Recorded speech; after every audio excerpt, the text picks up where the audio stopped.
One great New England hack for van life, the Appalachian Trail. It offers a bunch of great trailheads that's safe and fun to park at overnight. There's always going to be section hikers, there's always going to be cars here. The one I just stayed at tonight in Vermont is right down the street from something really, really cool. I'm super excited about today's hike, folks. We're seeing an abandoned quarry from the 1790s. It's older than our Constitution. Unfortunately, it's right across the street from this hoity-toity New Age rectangular house here in Dorset, Vermont. I guess that's what the state is known for, these kind of people with these New Age houses and rich whatever. Anyway, so this quarry was dug by hand. It actually operated until the 1920s. The pictures of it look crazy, but I've never been there. Let's go check it out. So I guess we walk up this orange Jeep path for a mile and a half to the quarry. That shouldn't be too bad. I see some graffiti and some rocks. Let's go check that out. This quarry was first dug out in 1785 before they had any power tools, obviously. They just took their pickaxes and went straight horizontally at the side of this cave. You can see why the stone in here, the marble, is absolutely gorgeous. It has these white and orange and red bands throughout it. I can see why it was so popular. It was used all the way down in Washington, D.C., from what I can read. It operated until the 1920s, up until some quarries in Portland, Maine actually kind of put it out of business. So there is a massive underwater pond down here. I'll try not to whip the camera around too much and give you guys a headache. But if it's too dark to see it, just listen to this. As you can see from here at that entrance junction, it just goes on. I'm gonna walk all the way through those other arches to the other side and see if there's even more after that. Yeah, the marble is just gorgeous. Like I said, yellows and oranges and reds. I can see why this was such a popular quarry. I'm just wandering aimlessly through the dark. I thought that portal would be the end of the quarry, but it looks like it continues on. What am I even looking at? The light is playing optical illusions in here. Look at this little room, though. I don't know if you guys can tell. I'll try to back up. Getting my wet. I think it's really hard to get a sense of dimension in here with a video camera. It's absolutely cavernous. The ceiling from where I am is maybe 40 feet above my head. That would be an awesome spot for photography. It's starting to rain, unfortunately. Vermont is so freaking green. I can see why it got its name. It's just like blindingly green. It's almost making me sick how green it is up here. So get this, I looked on Google Maps and right down the street from that quarry is a place called Hildene, the Lincoln family house. Like Abraham Lincoln? What was he doing in Vermont? I have no idea. We're gonna discover together. It's open for a few more hours, so let's try to catch a tour. Their gift shop is crammed full of like Abraham Lincoln paraphernalia and also like men's shaving cream and men's wallets and razors and like man-themed stuff, which I thought was weird. I guess how do you make an entire gift shop based on one person? Anyway, the house is at the top of the hill. It's quite nice. Kind of a hike to get to, but I don't mind that.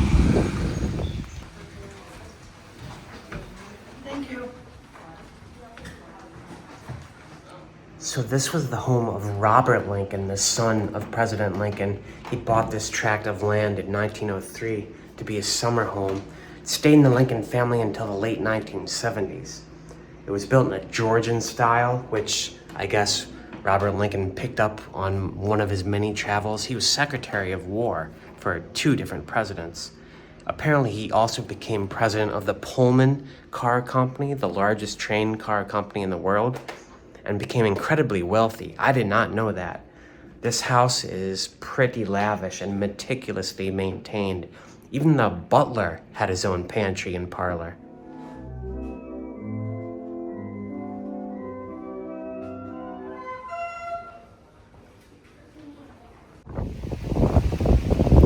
So I had no idea how wealthy the Lincoln family was. I think the most interesting person who lived here would be Peggy Lincoln, which would be the great-granddaughter of President Lincoln. She inherited financial security, so she spent all of her time pursuing her passions. She became a pilot, she learned to drive a car, she learned to play the guitar, she learned to play the piano, she learned to carve and paint, she learned gardening. Basically, she did everything she could ever want to do without having to work. I'm not knocking on that. I think that's pretty awesome. But look at these garden estates out here. This is very reminiscent of the quarry we were just at. Just all that exposed bedrock like that. And look at this beautiful valley. There's even a telescope observation tower over on the other side. Well, the telescope is no longer in use. Kind of disappointing, but not surprising. This house has a little of everything. It also has these pipe organs built into the walls that just play music like all the time. They were playing stuff while I was walking around. It's like a haunted house. And this place actually gives me the creeps.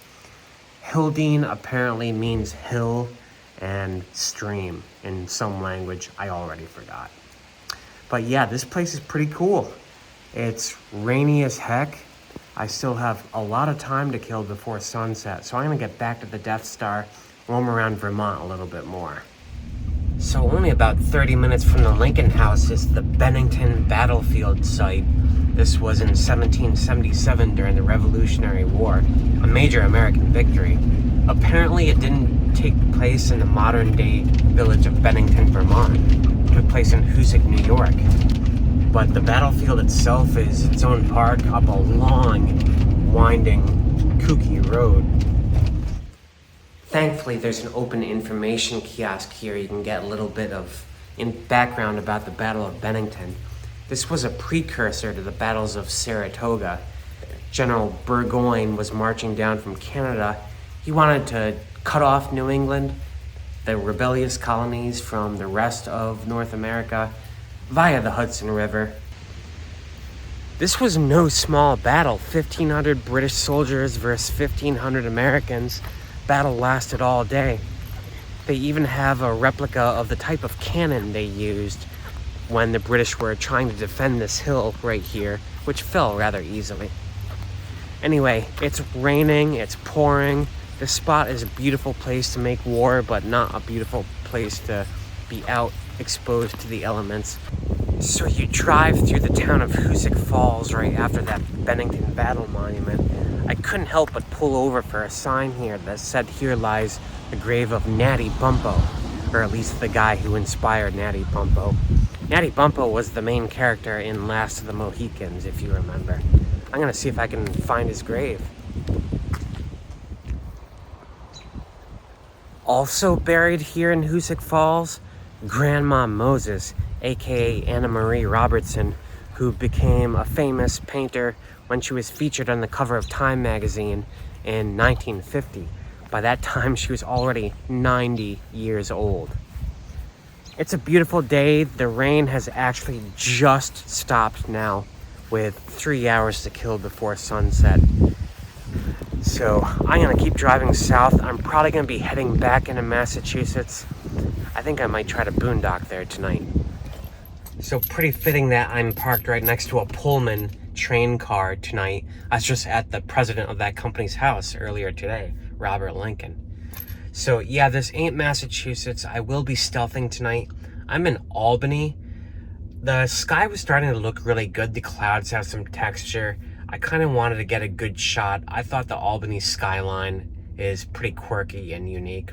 I think what I might try to do is go up this way, up onto a hill, try to get a good shot. But in the meantime, I just want to stretch my legs. I've been driving all day today.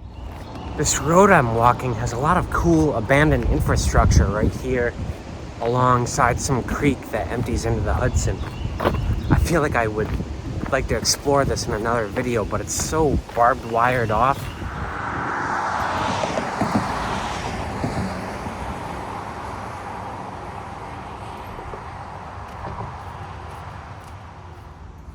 I finally got to that spot on Route 20 that I've been scoping out for months.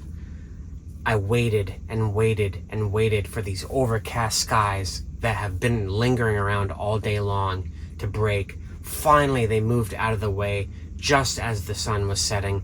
I got the brilliant orange light. I got purple light on that weird egg-shaped thing in the Albany skyline. I got pickup trucks with illegal blue lights on them. I got police cruisers driving without their headlights on at all. It was just all a beautiful light show. I didn't know where today was gonna end up, guys. This is what van life is. I started with shooting that quarry, and the rest of the day I just drove around and pulled it out of my ass. It's very hard for me as a YouTuber to explain in an intro in the first 30 seconds what my video is gonna be about, because I don't freaking know. That's part of the life. I honestly love it. I love that I can just drive around and do what I want, and my home is always right here with me. It's intoxicating. Van life has been awesome for me. That's all I have to say. Anyway, I'm gonna wrap it up. I have some other things I want to do tomorrow in the Albany area. There's some really cool stuff up here. There's geysers up here. That'll be the next video. For now, I'm gonna say peace out, folks.